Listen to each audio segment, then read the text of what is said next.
So I'm back with Melissa. Melissa, I haven't talked to you in about a month. How have you been? It's debatable. I'm alright for the most part. Frustrated.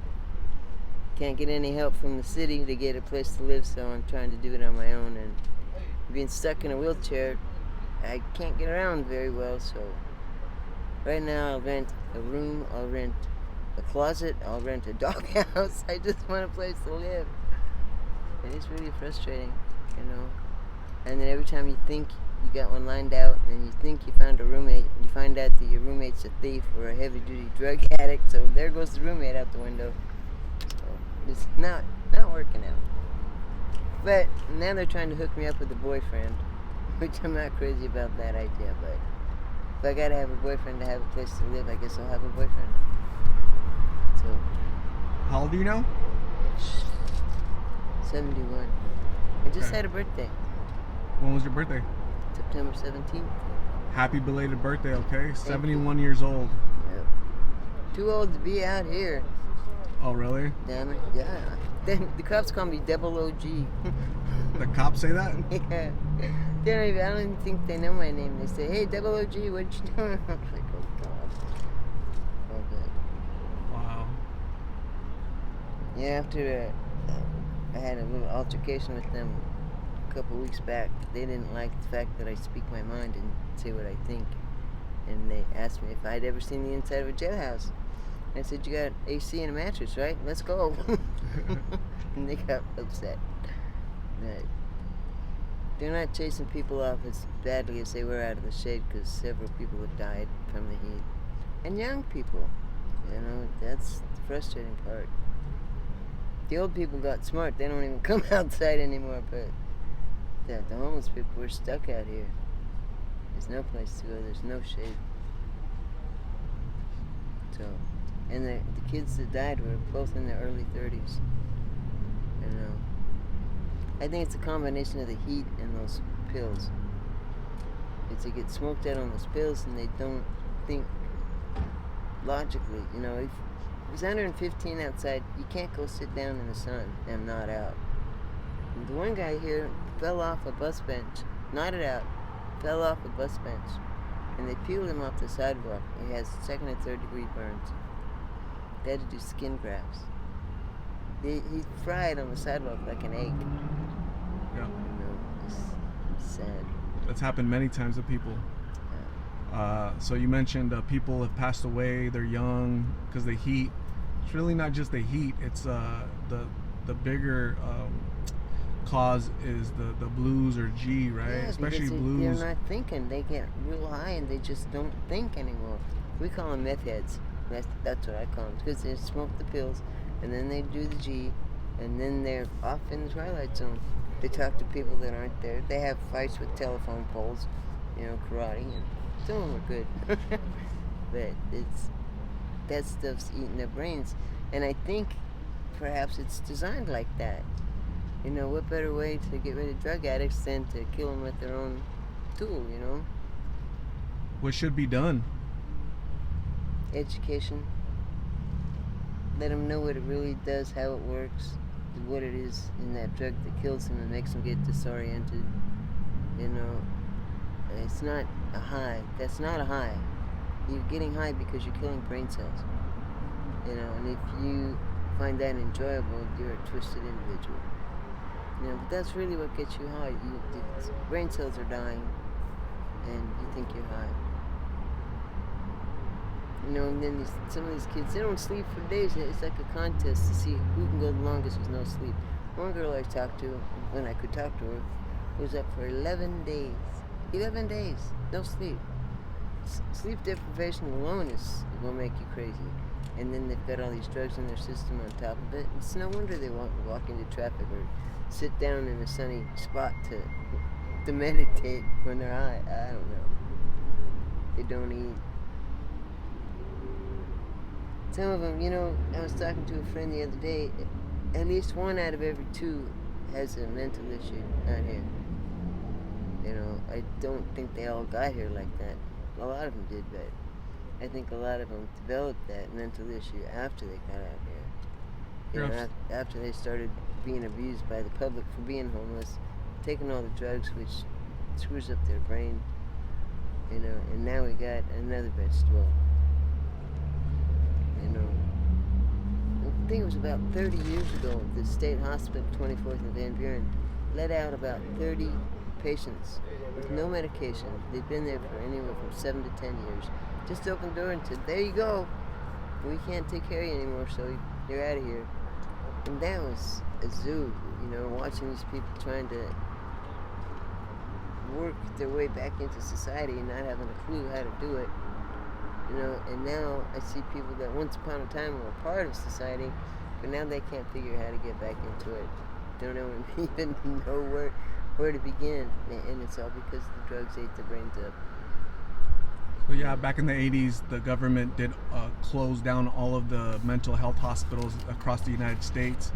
The biggest factor was because there was lots of abuse, rampant abuse of people were being abused in every which way by the people that should have been protecting them. So the government needs to do a better job of helping those folks that are not able to help themselves. But you mentioned that the public harms the homeless. How would you describe that? Well, first off, your self-esteem isn't what it should be. Hey, mijo, can you give us some time here to talk, please? Hey, Thank you, baby. whoever that is. But your self-esteem isn't what it should be, and then you got somebody coming out the front door of the business saying, "Hey, you filthy bum, get the hell out of here." So Melissa, what were you saying? How's the public, you said, harms the homeless folks out here? Yeah, they verbally abuse them. Oh, verbal abuse? Not just verbal abuse, but then they say, "Are you hungry?" And they'll say, "Yeah, I'm hungry." Well, get a job. That's not very nice. I mean, yeah, maybe they should get a job, but still, if somebody's hungry, don't tease them with food. Yeah. And say something like that. Or sometimes I've seen people like in the evenings in that dark time, they'll drive past a couple of homeless people and throw stuff at them, beer bottles, eggs, get the heck out of here, you scumbag. Yeah, there's definitely mean people, that's, I think that's across life though, there's just mean people everywhere, at work, at home, at school. But that certainly doesn't help someone's state of mind to try to get out of here and make themselves better. Yeah, you're absolutely correct. When you're told repeatedly, that's probably part of what they went through at home before they ever got out here, was verbal abuse, being told they're worthless and no good and never amount to anything. And then they get out here, and now these people are telling them the same thing.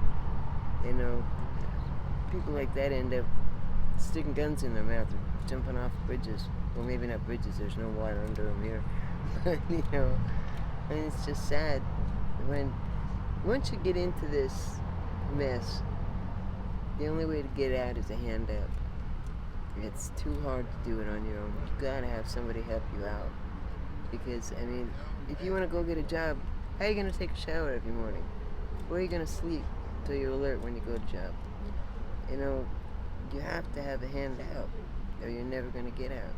And then I talked to some of these people. There's one guy that's been here for 25, 30 years. That's a long time to be out here. He has this little pattern that he follows. Ooh, thank you. Oh, it's cold too. Oh.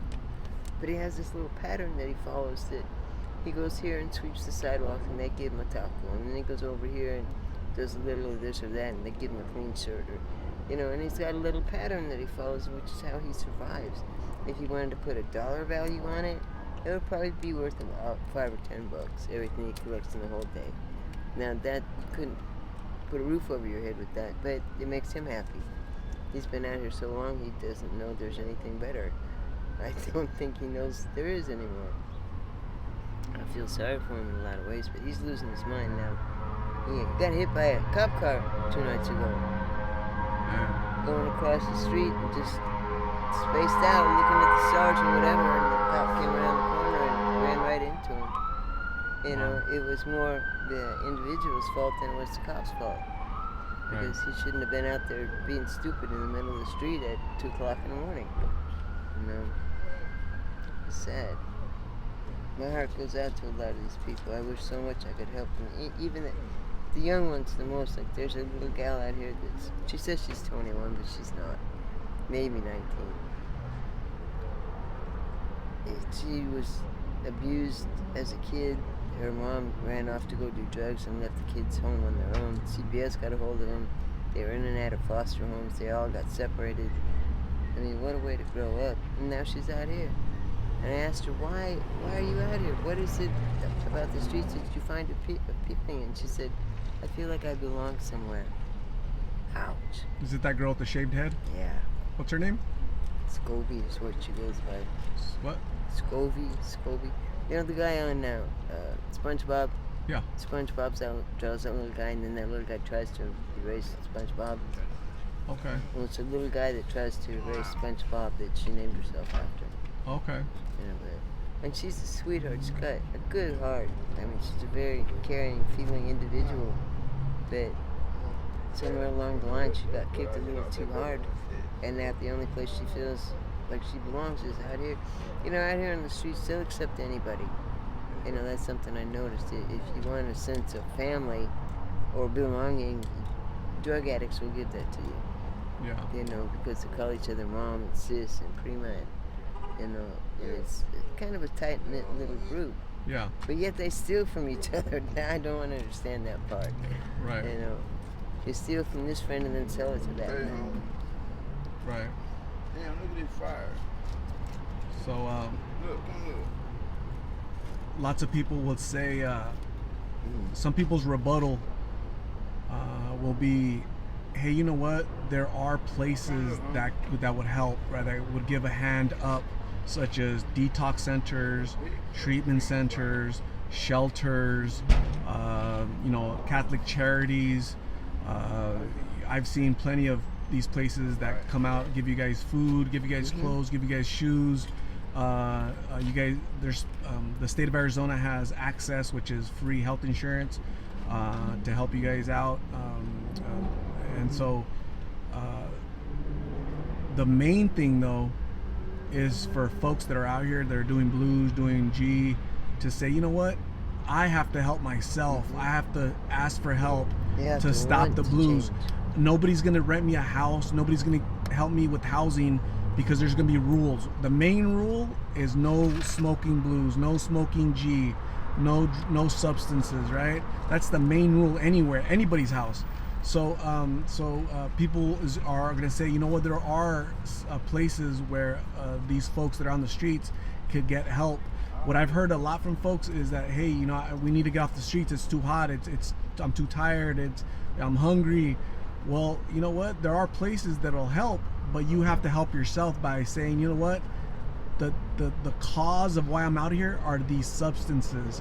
You know, I have to get away from these substances, right?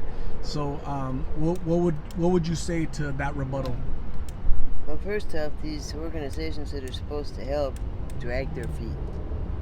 You know, they promise you everything. I've been promised a voucher for 2 years, and I've yet to get it. You know, like they're supposed to feed us. There's groups that have funding to give us sack lunches every day. You never see them. The people that feed the homeless are individual families. You know, mom and sisters go and cook a whole bunch of food, and they come around here and pass it out to the homeless people. And it's all done out of the heart. It's not from any federal funding or state money or, you know, I don't know what they do with that money, but they sure don't feed us with it. I think maybe they got a new car or new wardrobe or something, but they don't do anything for us with it. You know, and then the thing about help you get housing, yeah, they're supposed to, but so they'll help you get housing, but first you gotta rent a room over here. First you gotta go to a rehab. And then after you get out of the rehab, they'll rent you a room in one of these drug-free homes for $100 a week. Now, how are you gonna get ahead with that? You know, $100 a week. How are you gonna do anything but live in that little room?